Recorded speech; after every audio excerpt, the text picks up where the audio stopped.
Burton talks General Hospital's emotional farewell to Leslie Charleson. She was truly amazing. 8 months after the real-life passing of Leslie Charleson, General Hospital will say goodbye to her iconic character, Dr. Monica Quatermain, beginning with the Friday, September 25th episode. The tribute will not only mark Monica's departure from Port Charles but also serve as a heartfelt remembrance of the woman who played her for more than 4 decades. One of those feeling the loss deeply is Steve Burton, who first arrived on the show in 1991 as Jason Quatermain, the son of Alan, Stuart Damon, and Susan Moore, who was raised by Monica. Burton formed an immediate bond with Charleson. I never had to really prepare my scenes with her because we just had a connection as soon as I came on the show, Burton recalls.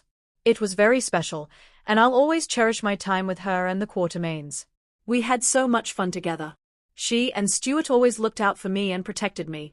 To have her and Stuart Damon as my parents? I hit the lottery. Burton remembers her not just as a co-star but as a true maternal figure. I always tell a story about how she hated when I would chew gum, just in general, but on the set, she hated it with a passion, he muses. She was fiery, and she would say, "You're chewing gum," and would put her hand out and say, "Spit it out now." And I was like, "I'm 22. And she would say, "Spit it out." She was so funny. I don't know if people really knew how funny she was. She was just very special. It wasn't until her celebration of life that Burton realized just how many people Charleson had touched. I had no clue, he shares. The people who got up and spoke were like, "She changed my life. Her house was always open for us. She always did this for us." And I'm like, man, she was such a serving woman to everybody, and it was just such a beautiful thing. She deserves all the honor and credit. She was truly amazing. Filming Monica's on-screen farewell so long after Charleson's real-life passing came with its own emotional weight. It's a surreal thing, because you have a woman who I love dearly who passed, but you had her character who was still alive, he explains. So, it was just this weird world to be in. We had the celebration of life for Leslie, and now we're having a funeral for Monica, so it definitely was difficult. Burton was especially moved that it was Jason who was scripted to discover Monica had passed. "I'm glad my character was the one who found her," he says.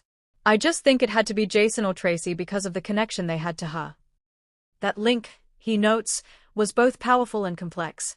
He is obviously devastated by the loss, Burton says of his alter ego. Obviously, he had a great connection with Monica, but he definitely regretted not spending more time with her. Realizing that she loved him, no matter what happened or what he did, and she wasn't even his real mother, he's grateful for the relationship. Working on the Quatermain set stirred up a lot of memories for the actor. "It just brought a lot of feelings up to the surface," Burton relays.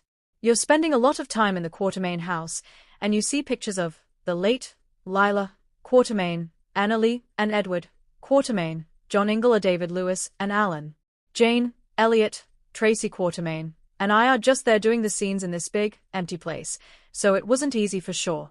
And then you add Wally, Kurth, Ned Quatermain in there, and it's just 3 of us left. It's kind of crazy." When it came time to film the actual funeral, Burton didn't have to dig too deep to tap into the grief.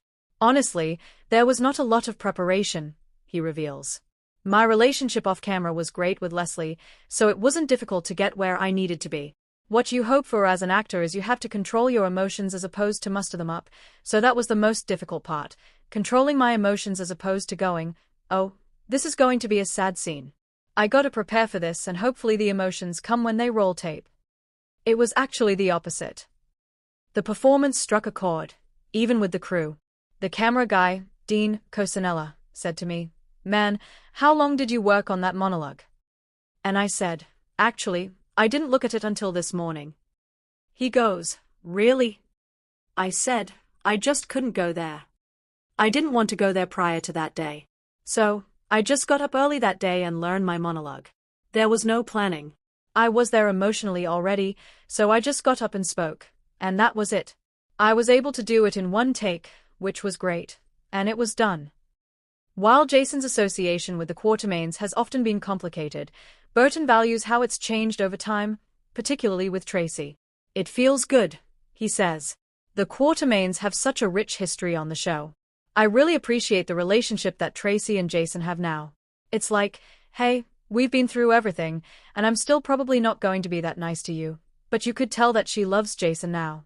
I think there's a mutual respect. They realize we don't have any family left. So here we are. Burton is especially thankful for the scenes he's sharing now with Jane Elliott. I love it, he raves. For her to still be doing the amount of work that she does, I have such respect for her. She just kills it, and on those days where she has 40 pages, I'm like, Jane, you're a freaking rock star. So, it's been a blessing to be a Quartermain. And though saying farewell to both Charleson and Monica was hard, Burton feels the episodes do justice to Monica's legacy. It was a tough day, but she's honored, he concludes. I'm glad they did it this way. She deserves it.